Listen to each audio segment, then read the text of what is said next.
ассалому алайкум дӯстон, хуш омадем ба шабакаи мо. Дар навори имрӯза оиди тозатарин ва беҳтарин хабарҳо аз ҷаҳони ММА гап мезанем ва боварӣ дорем ки навор ба шумо писанд меояд.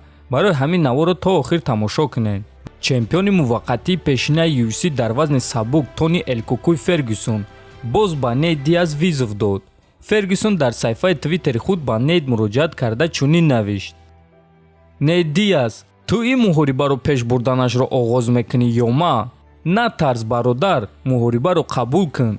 UFC, Дана Уайт, коре кунед ки ин муҳориба соли 2022 баргузор гарда, навиштааст Фергюсон. Дӯстон, агар ки ин муҳориба баргузор гарда, фикр мекунем ки беҳтарин муҳориба мешавад. Хотиррасон мекунем ки Тони Фергюсон 3 мағлубияти пайдарҳам дорад ва ин охирон имконияти ӯст. Агар ки ӯ мағлуб шавад, пас UFC ӯро хориҷ мекунанд.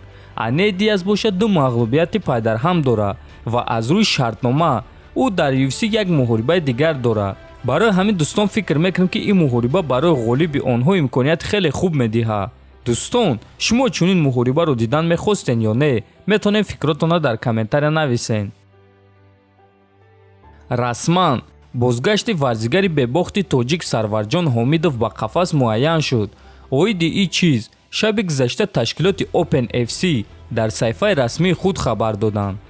Сокинон ва меҳмонони шаҳри Барнаул, мо ташкилоти Open FC ва дастаи Тим Стрела Барнаул барои шумо хабари хуб дорем.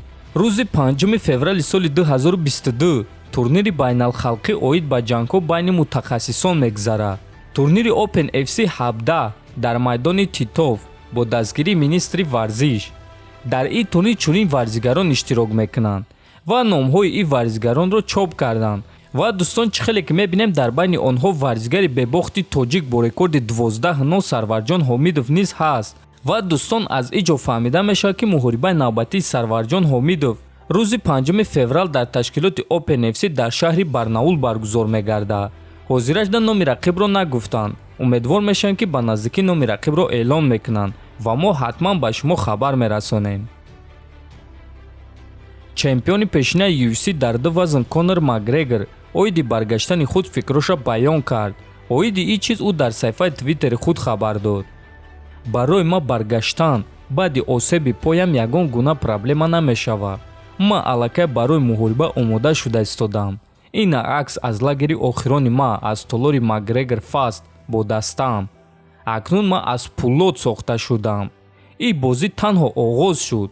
донем ки ҳамаи душманони ман тақрибан 1 сини сол ва таҷриба доранд ва аз ҳамин сабаб ин ҷанг абадӣ хоҳад монд. Макгрегор абадӣ, навиштааст Конор.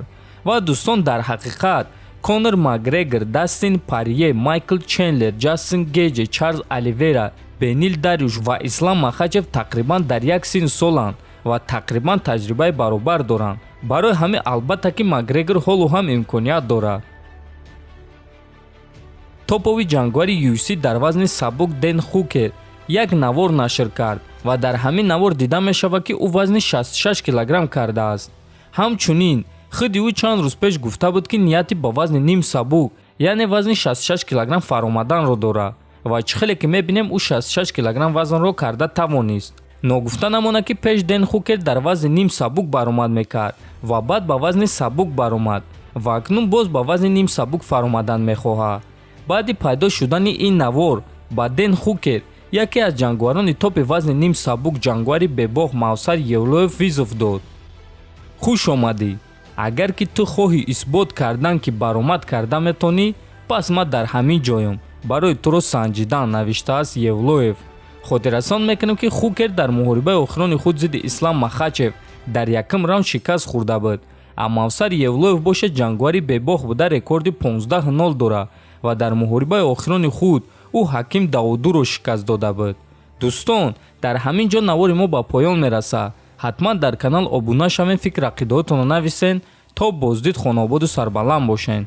дӯстон, аллакай чанд моҳ мешавад ки мо бо ширкати шифофармо ҳамкорӣ мекунем ва ба шумо низ тавсия медиҳем, чунки шумо аз ширкати шифофармо метавонед доруҳои гиёҳии оригиналро дастрас кунед.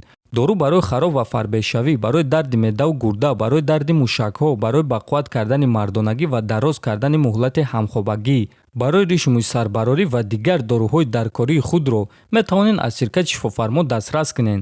Худи ҳозир ба номерҳои дар рӯи экран буда занг занед ва агар ки скидка гирифтан хоҳед, пас ҳатман аз номи канали Паҳлавон гап занед.